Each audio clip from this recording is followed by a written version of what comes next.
حاليا هو قضيه دنيا باطمه، لان جهاز النيابه العامه هو المختص في تنفيذ العقوبات نورمالمون.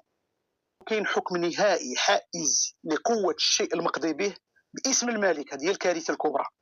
ومولاته كاينه وموجوده وما كاينش سبب اللي ما يخليهمش ينفذوا فيها الحكم اللي هي دنيا باطمه. واللي ما باغيش ينفذ الحكم هو مولاي الحسن الداكي وحنين عبد الرحيم الخدام الاوفياء ديال حسن اطلس.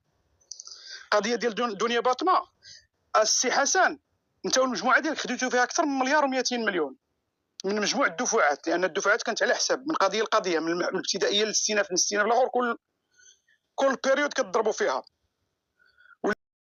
كيف ما سمعتوا في البداية ديال لا فيديو، هذا هشام جيراندو راه معروف يعني كيهضر على قضايا اجتماعية وعلى قضايا كذلك سياسية، ولكن هنا التجأ لواحد الموضوع اللي ما خاص حتى شي واحد يهضر